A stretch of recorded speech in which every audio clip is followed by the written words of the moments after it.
Buenos días, amigos, hermanos. Que el Señor les bendiga y les proteja a todos.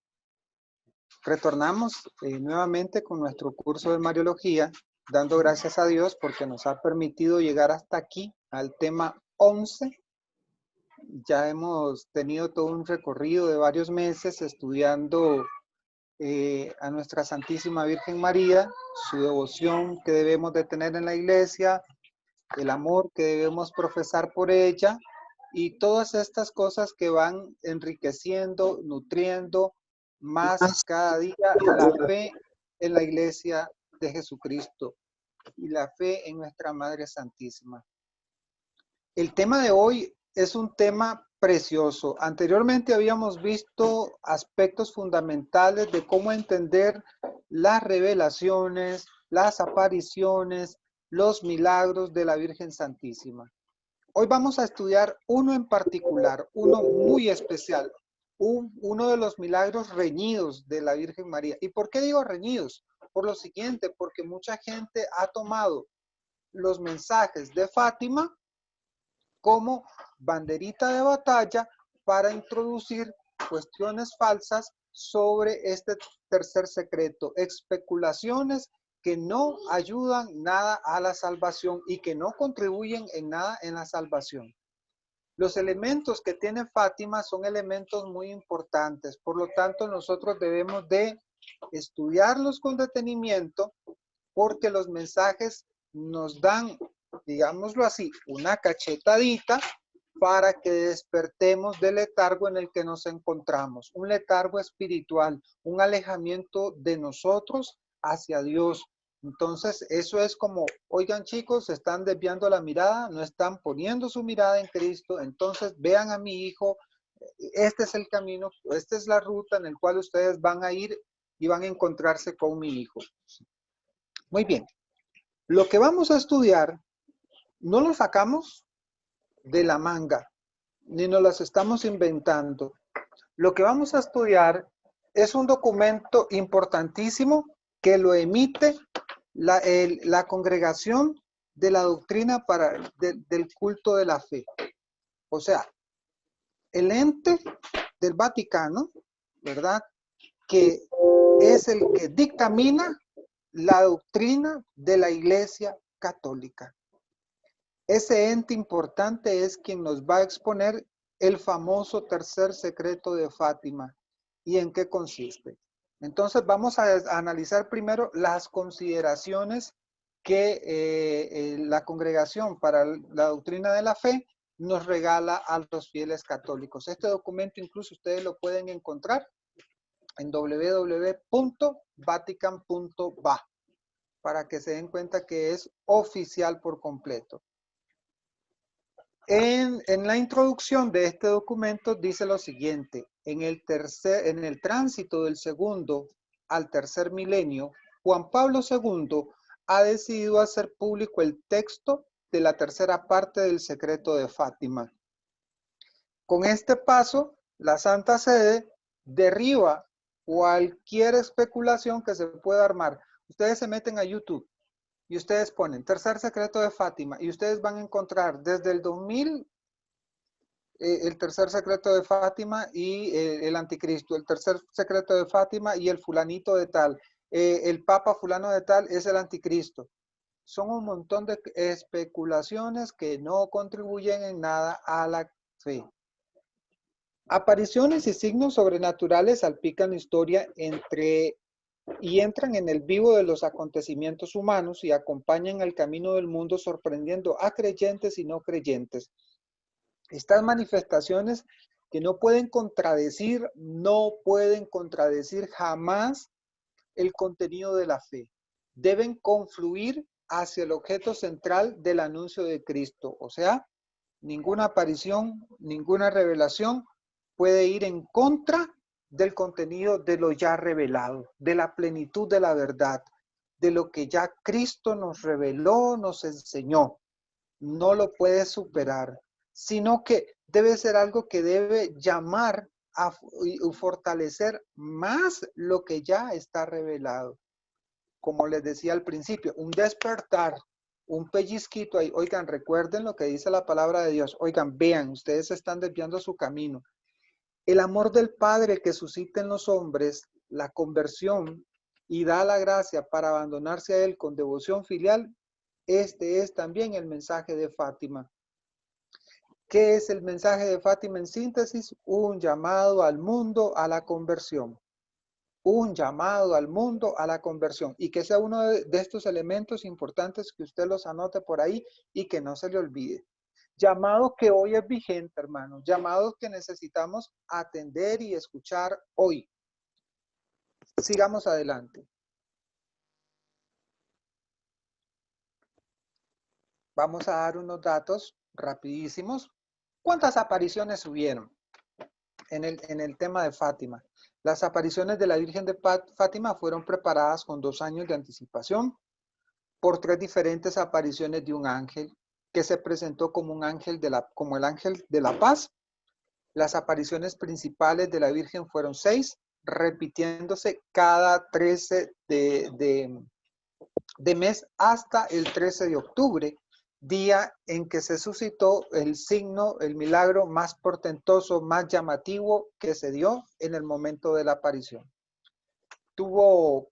En ese milagro hubo una presencia de unas 70,000 personas. Lo interesante de la presencia de las personas es que habían ahí ateos, habían ahí personas de toda clase social, de todo nivel social.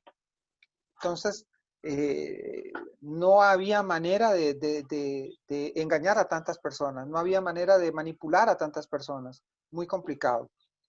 Los hechos se dieron en Cova de Iría, en Fátima, en la segunda década del siglo XX. Fueron bien documentados, no solo por católicos fervientes, sino también por comunistas y masones. Recordemos que los soldados que estaban en ese tiempo, había movimientos comunistas en ese entonces y había un movimiento masón muy fuerte, ¿verdad? Por la influencia francesa, por autoridades eclesiásticas también y civiles, y confirmados por numerosos testigos y abundantes milagros que aún en nuestros días son causa de gran interés. Por supuesto, porque es un acontecimiento sobrenatural que sobrepasó, digámoslo así, las expectativas de testigos.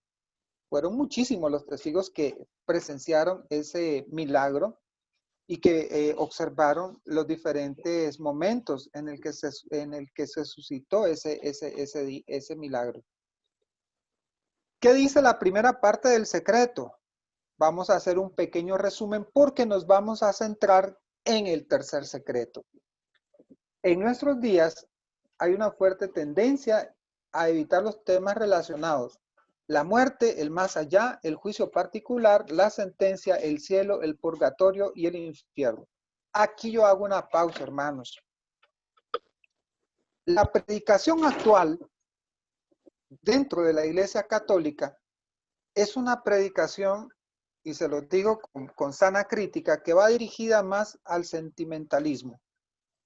Pero hemos dejado de hablar de elementos tan fundamentales como la preparación suya y mía a morir.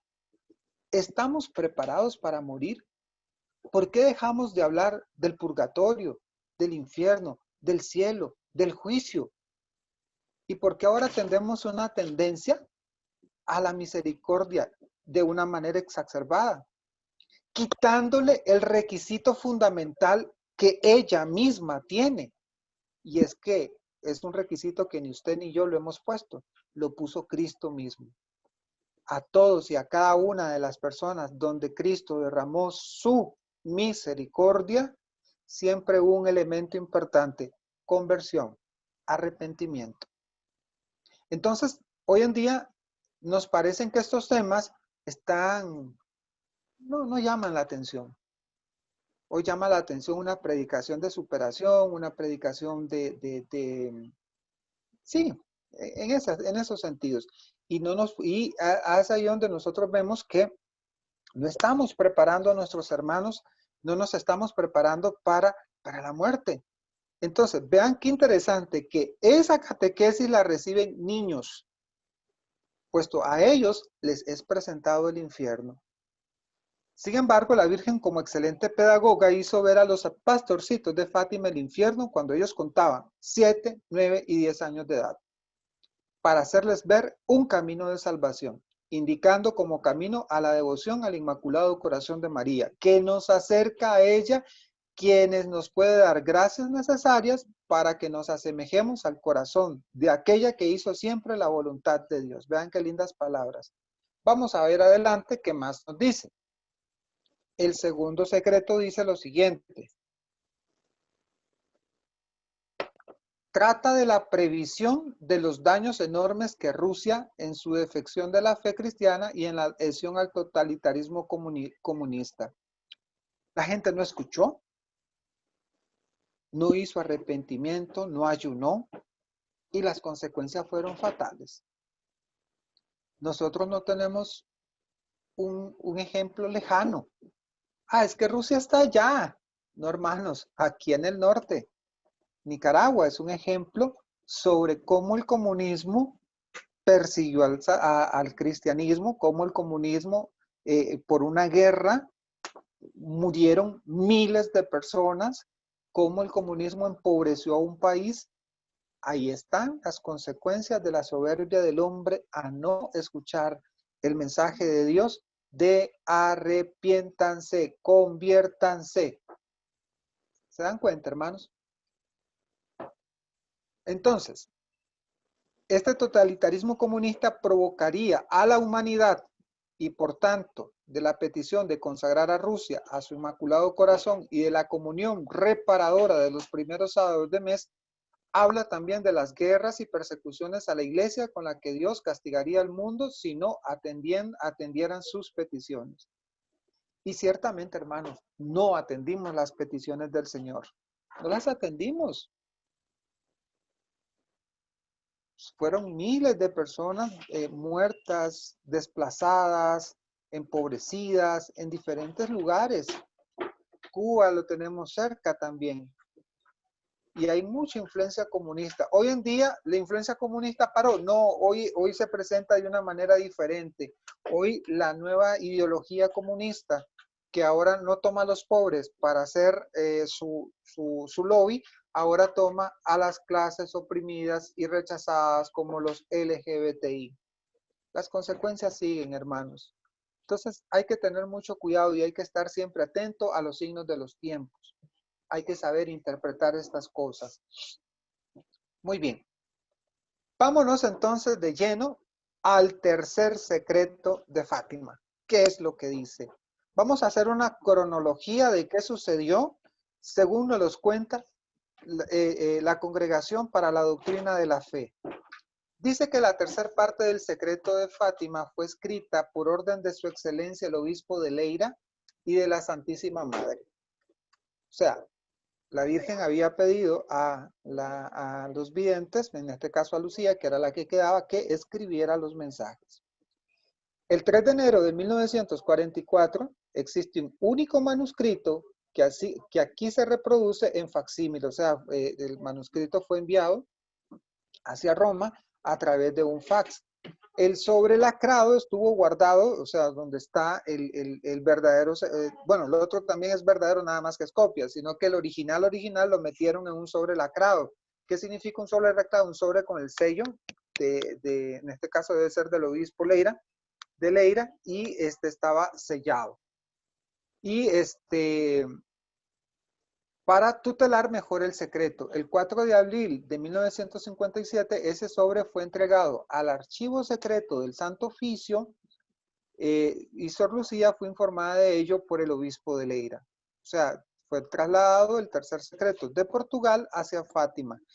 ¿Por qué les hago esta cronología, hermanos? Porque muchos de los que hacen teorías de conspiración hacen todo una serie de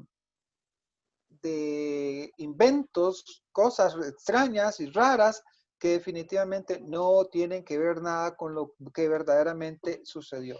Según los apuntes del archivo, el 17 de agosto de 1959, el comisario del Santo Oficio, el padre Pierre Paul Philippe, de la Orden de Predicadores, de acuerdo con el excelentísimo cardenal Alfredo Ottaviani, llevó el sobre que contenía la tercera parte del secreto de Fátima al Papa Juan XXIII.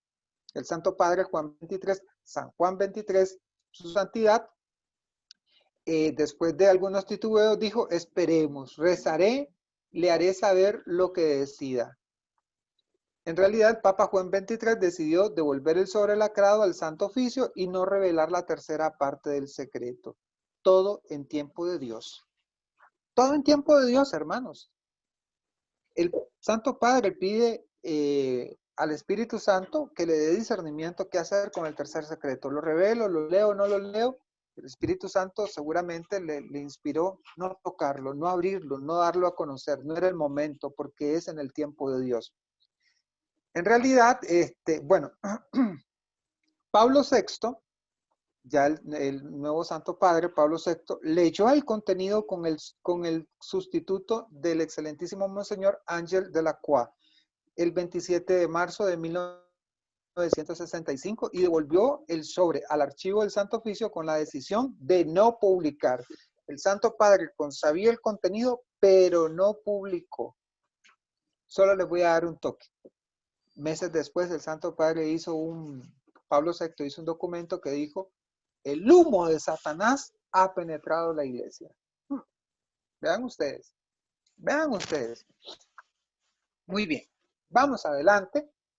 Y Juan Pablo II, nuestro santo magno, Juan Pablo II, nuestro patrono de la Escuela de Evangelización, Juan Pablo II, por su parte pidió el sobre con la tercera parte del secreto después del atentado del 13 de mayo de 1981. Antes de eso, él no había leído su contenido. El excelentísimo señor cardenal Franco Serper, prefecto de la congregación, entregó el 18 de julio de 1981 al excelentísimo monseñor Martínez Omalo, sustituto de la Secretaría de Estado, 2 sobres, uno en blanco con el texto original de Sor Lucía en portugués y otro de color naranja con la traducción del secreto en italiano. El 11 de agosto siguiente, Monseñor Martínez devolvió los 2 sobres al archivo del Santo Oficio. Leo esta parte importante. He aquí que encontrándonos hoy ante ti, Madre de Cristo, ante tu corazón inmaculado, deseamos, junto con toda la Iglesia, unirnos a la consagración que por amor nuestro tu Hijo hizo de sí mismo al Padre cuando dijo: yo por ellos me santifico para que ellos sean santificados en la verdad.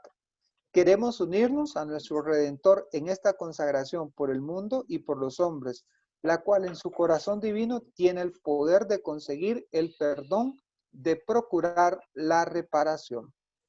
Hermanos, estas son palabras donde está la oración de consagración. Palabras importantísimas y preciosas que son parte de la oración de consagración de los hombres y el mundo al Inmaculado Corazón de María. Vamos adelante.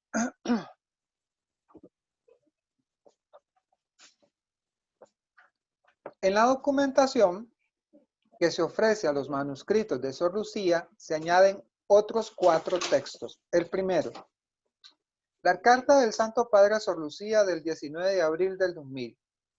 Una descripción del coloquio tenido con Sor Lucía el 27 de abril del 2000. La comunicación leída por encargo del Santo Padre en Fátima el 13 de mayo, actual por el cardenal Angelo Sodano, secretario de Estado. El comentario teológico de su eminencia el cardenal Joseph Ratzinger, prefecto de la Congregación para la Doctrina de la Fe. Una indicación para la interpretación de la tercera parte del secreto. La había ya insinuado Sor Lucía en una carta al Santo Padre el 12 de mayo del 82 y en ella dice lo siguiente. Vamos a leer la indicación para la interpretación. O sea, lo que Sor Lucía y el cardenal Ratzinger hacen es, Sor Lucía confirma que la interpretación hecha por el cardenal Ratzinger, en este caso, que es el prefecto de la Congregación para la Doctrina de la Fe, y por mandato del Santo Padre Juan Pablo II, va en sintonía con lo que Lucía había entendido. Dice, la tercera parte del secreto se refiere a las palabras de Nuestra Señora. Si no, Rusia diseminará sus errores por el mundo, promoviendo guerras, persecuciones a la iglesia, los buenos serán martirizados, el Santo Padre sufrirá mucho, varias naciones serán destruidas. Varias, montones de naciones fueron destruidas. Y vuelvo y les repito, hermanos, no tiremos la mirada hacia Checoslovaquia. No tiremos la mirada hacia esos países de aquellos lados. Aquí nomás. Aquí nomás. Nicaragua es el vivo ejemplo de la destrucción de un país, de esas guerras y de esas persecuciones. Me acuerdo que, por cierto, mi primer director del Colegio Salesiano Don Bosco, ese señor, de verdad que un día llegó la seguridad del Estado y le dijo, usted no puede sacar la procesión de la sangre de Cristo. Y la valentía de ese sacerdote salesiano fue increíble. La sacó y el pueblo se unió en los momentos donde el comunismo tenía todo el poder para hacer lo que quisieran. Y la gente, recuerdo que puso unas pintas en la calle en protesta porque querían impedir la manifestación religiosa, la procesión religiosa, y la gente ponía en las paredes, con Obando ando, o sea, el cardenal Obando, y con Calero muero. Entonces el fiel creyente cristiano católico estaba decidido a dar la vida por manifestar la fe en Cristo nuestro Señor. Y les puedo comentar de la cantidad de sacerdotes que fueron expulsados, igual como el padre Castillo. El padre Castillo es otro sacerdote salesiano que en este momento es el confesor de aquí, de Don Bosco de San José. Él fue expulsado. Al padre Castillo lo agarraron con solo la ropita que andaba y lo pusieron en la frontera de Costa Rica, va jalando. Y así pudiera mencionar miles de casos y las cantidades de muertos de jóvenes a causa de la guerra. Esas son las consecuencias de habernos apartado de Cristo, habernos apartado de su mensaje de salvación y sobre todo las consecuencias de no haber escuchado que esas cosas se podían evitar haciendo reparación. ¿Cómo? Eucaristías reparadoras cada sábado como lo pidió la Virgen. Pero no es que lo hiciera un grupito, es que lo hiciéramos todos. La tercera parte es una revelación simbólica que se refiere a esta parte del mensaje, condicionado al hecho de que aceptemos o no lo que el mismo mensaje pide. Si aceptaren mis peticiones, la Rusia se convertirá y tendrá paz. Si no, diseminará sus errores por el mundo. Y ven que hasta hace no poco tiempo fue que definitivamente Rusia fue consagrado al corazón de María.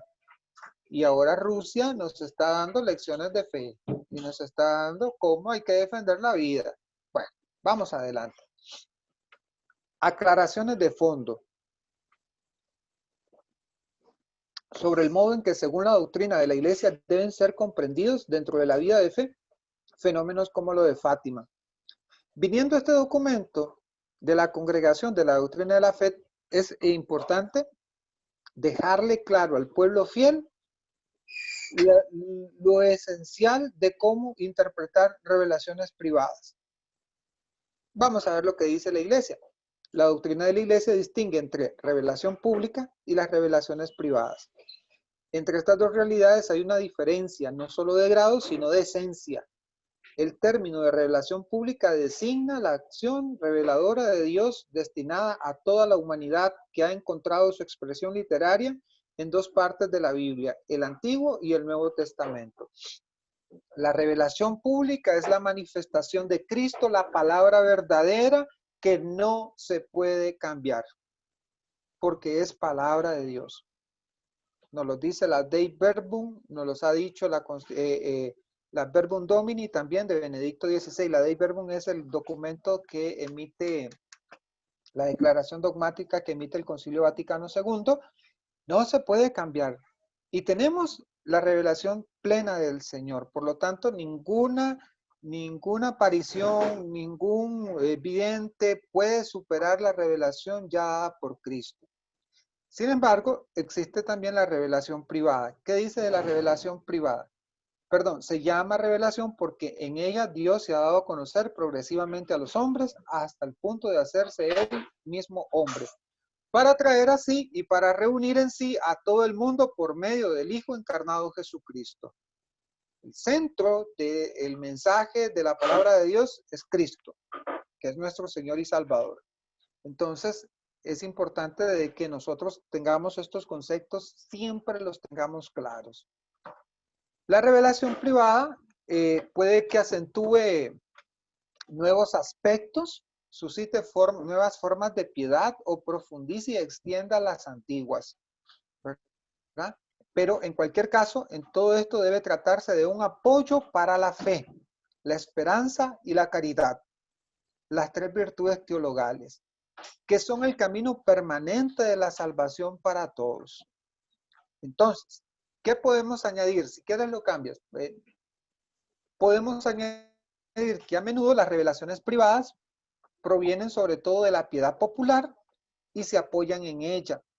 Le dan nuevos impulsos y abren para ella nuevas formas. Esto no excluye que tengan efectos incluso sobre la liturgia, como por ejemplo muestran las fiestas del Corpus Domini y del Sagrado Corazón de Jesús.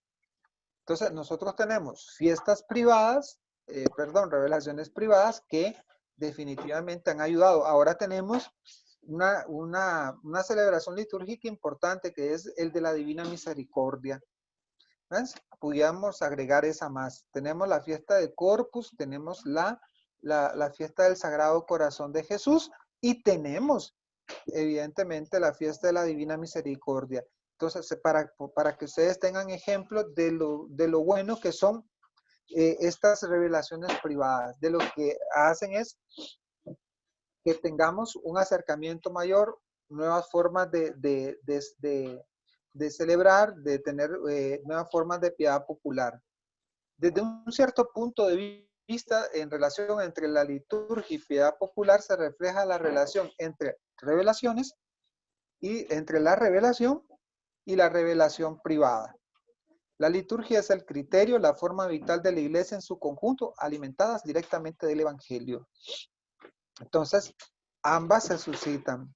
Como yo se les he expresado a muchas personas, la fiesta de la Divina Misericordia es una clara expresión de cómo es verdaderamente la misericordia de nuestro Señor.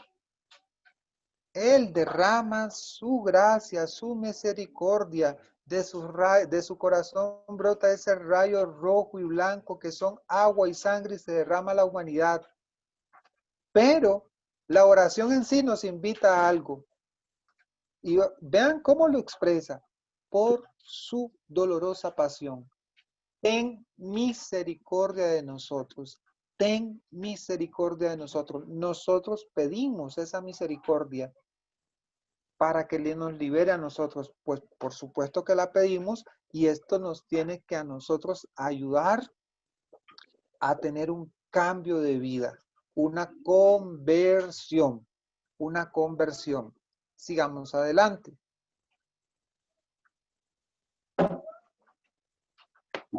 Finalmente, la tercera parte del secreto de Fátima, publicado íntegramente aquí por primera vez, como se desprende de la documentación precedente, la interpretación que el cardenal Sodano ha dado en su texto del 13 de mayo había sido presentada a Sor Lucía en persona. A este respecto, Sor Lucía dijo lo siguiente: ha observado en primer lugar que a ella misma se le dio la visión, no su interpretación. La interpretación, decía, no es competencia del vidente, sino de la iglesia. Es un aspecto muy importante. Ella, sin embargo, después de la lectura del texto, ha dicho que esta interpretación correspondía a lo que ella había experimentado y que por su parte reconocía dicha interpretación como correcta. O sea, lo que la iglesia había dicho sobre la aparición de Fátima está en lo correcto la iglesia. Digamos que Sor Lucía, que es la principal testigo, el objeto de la visión, Sor Lucía reafirma que lo que ha dicho la iglesia es lo correcto. En lo que sigue, pues, se podrá solo intentar dar un fundamento más profundo a dicha interpretación a partir de los criterios que hasta ahora se han desarrollado. ¿Ah? Los criterios de los que hemos venido hablando y conversando. Vamos entonces a examinar cada imagen del milagro, de la visión. Entonces, el ángel con la espada de fuego a la derecha de la Madre de Dios recuerda imágenes análogas en el Apocalipsis que representa la amenaza del juicio que incumbe sobre el mundo. Que el mundo podría ser reducido a cenizas en un mar de llamas. Hoy no es considerada absolutamente pura fantasía. El hombre mismo ha preparado con sus inventos la espada de fuego. La visión muestra después la fuerza que se opone al poder de la destrucción. El esplendor de la Madre de Dios, proveniente siempre de la llamada a la penitencia. Aquí me voy a detener y me voy a acordar de algo, hermanos. El otro día yo estaba observando unos videos de los armamentos del futuro, de las armas del futuro. Y yo, wow, es impresionante. Nosotros mismos, a través de ahora drones y esas cosas, queremos desarrollar tecnología para destruir y devastar ciudades enteras, ejércitos enteros. Entonces, somos nosotros lo que hemos creado esa espada de fuego. Y me recuerda algo cuando sucedió el acontecimiento de Hiroshima y Nagasaki, que un templo quedó en pie y que esos 6 sacerdotes que se encontraban ahí, misioneros, cuando cayó la bomba, lo que hacían era que estaban rezando el Santo Rosario. Y ahí es donde me viene esta parte hermosa que dice el esplendor de la Madre de Dios y proveniente siempre de Él. ¿De quién? De Cristo. La llamada a la penitencia. De verdad, hermanos, tenemos que cambiar. Ser cristianos que de verdad pidamos penitencia. Estamos viendo muchos signos de los tiempos. Estamos viendo muchas cosas que están sucediendo que definitivamente nos tienen que llamar a la reflexión. Estamos viendo cómo se quiere destruir a la familia. Estamos viendo cómo se quiere destruir, se quieren destruir muchas a la iglesia. Vemos cómo definitivamente en la actualidad pues hacen miles de cosas para bloquear a la iglesia, su trabajo y su misión. De este modo se subraya la importancia de la libertad del hombre. El futuro no está determinado de un modo inmutable y la imagen que los niños vieron no es una película anticipada del futuro, de la cual nada podría cambiarse. Toda la visión tiene lugar en realidad solo para llamar la atención sobre la libertad y para dirigirla en la dirección positiva. Recordemos que Dios nos da la libertad a nosotros los hombres, pero somos nosotros los que tenemos la decisión de escoger la puerta angosta o la puerta ancha, ¿verdad? El sentido de la visión no es el mostrar una película sobre el futuro ya fijado de forma irremediable. Su sentido es exactamente el contrario, el de movilizar las fuerzas del cambio hacia el bien. Por eso están totalmente fuera de lugar las explicaciones fatálicas del secreto, que por ejemplo dicen que el atentado del 13 de mayo de 1981 habría sido en definitiva un instrumento del plan divino guiado por la providencia y que por tanto no habría actuado libremente, así como otras ideas semejantes que circulan. La visión habla más bien de los peligros y del camino para salvarse de los mismos. Volvamos a uno de los puntos que tratamos, creo que fue en el tema 9, si no mal recuerdo. Las profecías no son adivinación. Las profecías nos ayudan a nosotros a tener un cambio. Recordemos que la mejor profecía es aquella que no se cumple. Caso bíblico. Jonás, el profeta Jonás y la destrucción de Nínive. No hubo destrucción de Nínive. Bendito sea Dios. Porque la gente cambió, porque la gente se arrepintió y todos cambiaron de actitud. Esa es la actitud que debemos de tener nosotros como pueblo cristiano. Hoy, hermanos, yo se los digo sinceramente, no hemos doblado rodillas lo suficiente, no hemos hecho oración de petición, de reparación por esta pandemia que sucede. Hoy estamos buscando o esperando la solución en la parte científica, pero no hemos tomado la oración, el arrepentimiento, el acercarnos a Cristo con corazón contrito y pidiendo perdón por las ofensas que hacemos en contra de Él. Vean, hermanos, cómo no nos va a llamar la atención el hecho. Y aquí en mi comunidad yo tengo 2 ejemplos de mujeres embarazadas que ya dieron a luz, fueron positivas de COVID, y que es una enfermedad que tiene su riesgo, ¿verdad? Sobre todo para aquellas personas que son de alto riesgo, tienen su riesgo. Y qué interesante, el COVID no afecta a los niños recién nacidos. Démonos una idea. ¿Cómo no nos va a llamar la atención que la vida del no nacido es importante? Y hoy se promueve la muerte del no nacido. Sigamos adelante viendo otras figuras que aparecen en el mensaje. Las siguientes frases del texto muestran una vez más muy claramente el carácter simbólico de la visión. Dios permanece inconmensurable y a la luz que supera todas nuestras visiones. Las personas humanas aparecen como en un espejo. Debemos tener siempre presente esta limitación interna de la visión, cuyos confines están aquí indicados visiblemente. El futuro se muestra solo como en un espejo de manera confusa. Tomemos ahora en consideración cada una de las imágenes que siguen en el texto del secreto. El lugar de la acción aparece descrito con 3 símbolos.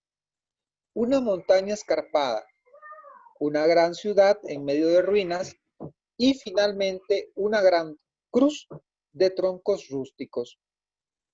Montaña y ciudad simbolizan el lugar de la historia humana, ¿verdad?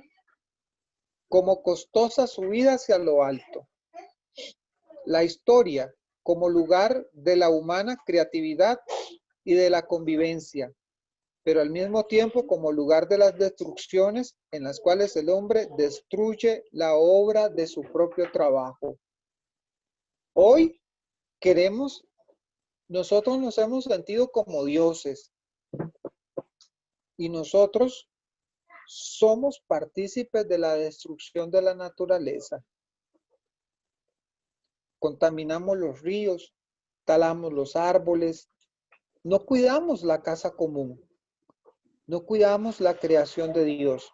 Hoy nosotros mismos rechazamos la naturaleza que Dios nos dio. Hombre y mujer fuimos creados.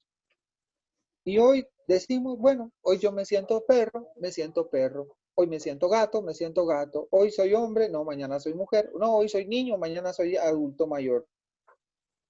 Porque queremos ser como dioses. Estamos siendo tentados de la misma manera que Adán fue tentado. La ciudad puede ser el lugar de la comunión y del progreso, pero también el lugar del peligro y de la amenaza más extrema. Sobre la montaña está la cruz, meta y punto de orientación de la historia. Evidentemente, hermanos, que la cruz es un camino indicativo, un camino que nos dice de que para alcanzar la vida eterna no vamos a caminar sobre rosas, sino que hay dificultades, hay cruz. Y es algo que también hoy en día, digamos, los principales coaching protestantes, eso es lo que predican, eso es lo que ellos enseñan. Y vean, hermanos, ¿qué es lo más preocupante? La gran cantidad de cristianos católicos consumiendo los disque mensajes positivos de estas personas, entre ellos Daniel Javid, entre ellos Freddy de Anda, que hay cosas positivas y buenas que vale la pena escucharla. Yo no digo lo contrario, pero también tenemos que aprender a discernir. Recuerden la palabra del Señor.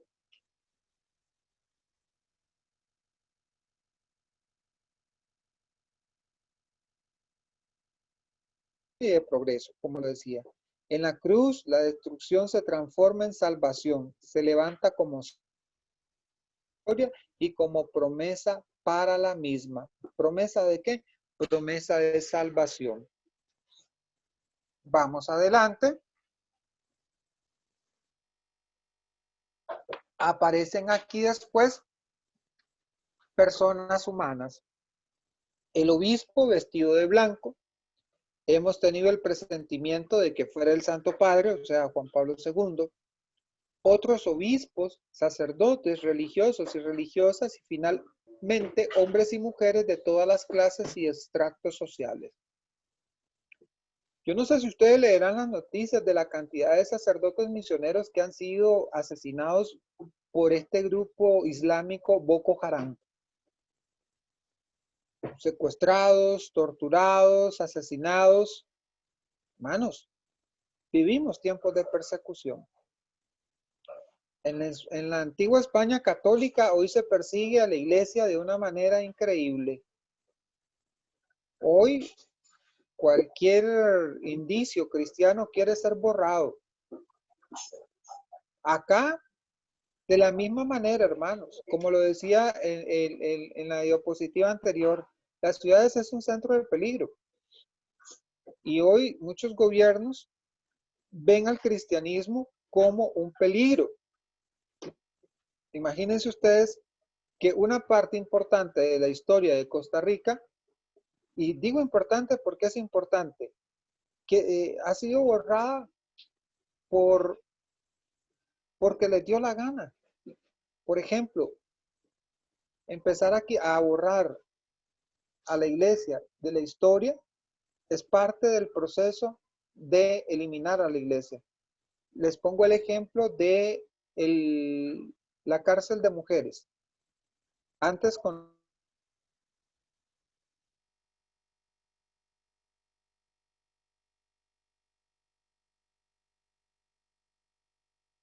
ahora se llama, no quitarle el nombre, porque eso nos recuerda de que fueron hermanitas, monjas, cristianas, religiosas, las que dieron vida a un sistema penitenciario.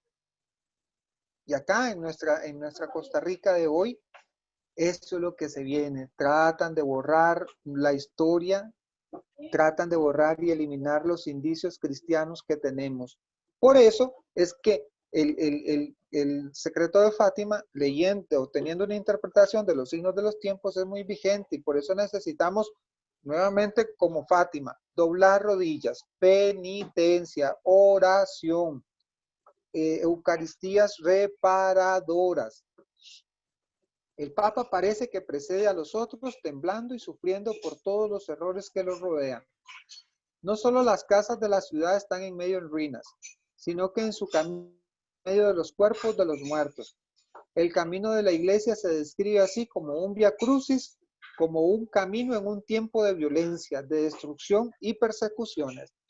Juan Pablo II fue testigo de esas persecuciones, de esa violencia, de esas destrucciones. Benedicto XVI fue testigo de cómo la gran cantidad de asesinatos de niños no nacidos, puesto que la modernidad implica el asesinato de niños no nacidos y la promoción de la muerte a través de la eutanasia. Y ahora no se diga Papa Francisco, que también vive ese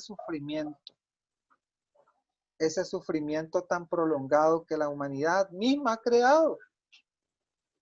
El padre Carlos Spam, que es un predicador muy importante, es un santo, un sacerdote santo, les recomiendo por favor que también busquen las prédicas de él en YouTube sobre la revelación de Fátima. Nos dice de que en el Papa Francisco se cumple esta parte.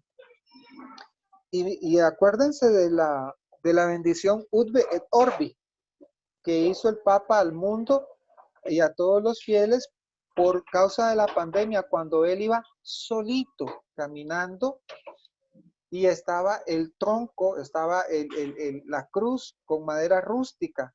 Hay muchos elementos importantes que hay que ver. Y que caminaba en una gran ciudad y entre medio de muertos. Claro, hermanos, fue en el momento en que la pandemia en Italia, en Roma, estaba más fuerte, estaba más complicada. Vamos adelante. Del mismo modo que los lugares de la tierra están sintéticamente representados en las dos imágenes de la montaña y de la ciudad, y están orientadas hacia la cruz. También los tiempos son presentados en forma compacta. En la visión podemos reconocer el siglo pasado como siglo de los mártires, como siglo de los sufrimientos y de las persecuciones contra la iglesia, como el siglo de las guerras mundiales y de muchas guerras locales que han llenado toda su segunda mitad y han hecho experimentar nuevas formas de crueldad. En el espejo de esta visión vemos pasar a los testigos de la fe de decenios. A este respecto parece oportuno mencionar una frase de la carta de Sor Lucía escribió al Santo Padre el 12 de mayo del 82. La tercera parte del secreto se refiere a las palabras de Nuestra Señora. Si no, a Rusia diseminará sus errores por el mundo promoviendo guerra y persecuciones a la iglesia. Los buenos serán martirizados, el Santo Padre tendrá que sufrir mucho y varias naciones serán destruidas. Esas son las palabras que recurrentemente Lucía nos advierte. En el Via Crucis de este siglo, la figura del Papa tiene un papel especial. En su fatigoso subir a la montaña podemos encontrar indicados con seguridad junto diversos papas, que empezando por Pío X hasta el Papa actual han compartido los sufrimientos de este siglo y se han esforzado por avanzar entre ellos por el camino que lleva a la cruz. En la visión también el Papa es matado en el camino de los mártires. No podía el Santo Padre, cuando después del atentado del 13 de mayo de 1981 se hizo llevar el texto de la tercera parte del secreto, reconocer en él, en su propio destino, este acontecimiento, este secreto. Había estado muy cerca de las puertas de la muerte y él mismo explicó el haberse salvado con las siguientes palabras. Fue una mano materna a guiar la trayectoria de la bala y el Papa agonizante se paró en el umbral de la muerte. Una mano materna, la mano de nuestra Santísima Virgen María desvió la bala. De hecho, los médicos que participaron en la intervención quirúrgica del Santo Padre lo dicen muy claramente. No nos explicamos cómo no está muerto. Fue un tiro certero. Y el gatillero, la persona que ejecutó el plan, no era no eran cualquier hijos de vecinos. Eran asesinos profesionales preparados para ser efectivos. Preparados para ser efectivos, para que nadie quedara con vida con respecto a ese acontecimiento. En conclusión, el secreto recuerda imágenes que Lucía puede haber visto en libros de piedad y cuyo contenido deriva de antiguas intuiciones de fe. Es una visión consoladora que quería hacer maleable por el poder salvador de Dios una historia de sangre y de lágrimas.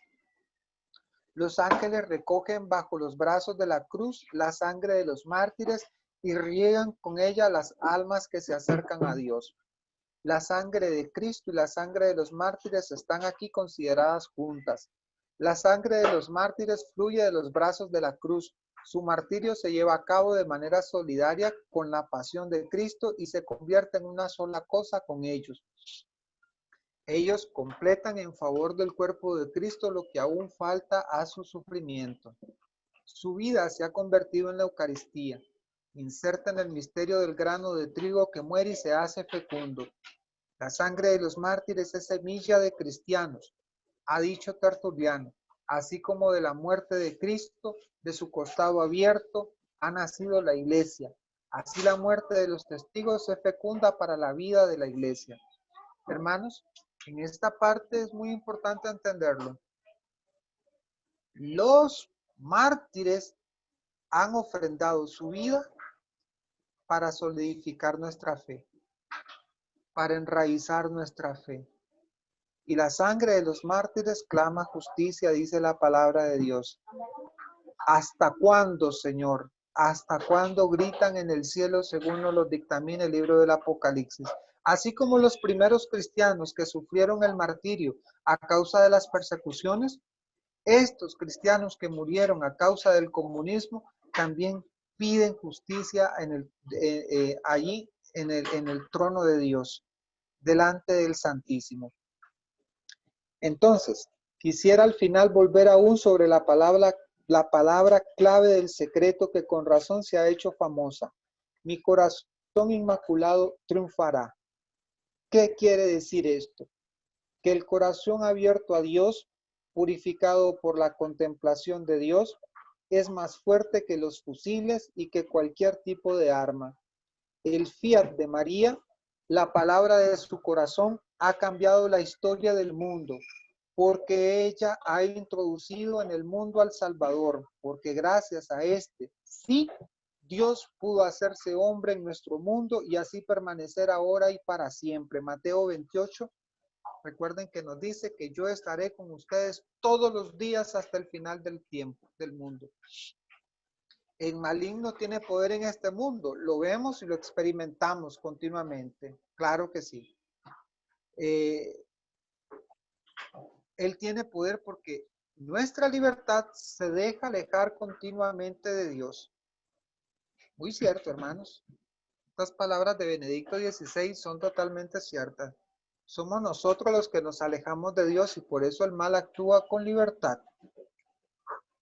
Pero desde que Dios mismo tiene un corazón humano y de ese modo ha dirigido a la libertad del hombre hacia el bien, hacia Dios, la libertad hacia el mal ya no tiene la última palabra. Nosotros podemos cambiar cualquier realidad donde el mal se presente. ¿Cómo? A través de la oración, a través del amor, llevando la cruz. Desde aquel momento cobran todo su valor las palabras de Jesús. Padeceréis tribulaciones en el mundo, pero tened confianza. Yo he vencido al mundo. Juan capítulo 16, versículo 33. El mensaje de Fátima nos invita a confiar en esta promesa. Cardenal Joseph Ratzinger, prefecto de la Congregación para la Doctrina de la Fe. Y con eso, hermanos, concluimos el análisis que el Vaticano nos regala para comprender y entender el mensaje de Fátima. Si tienen alguna pregunta o duda, por acá estamos.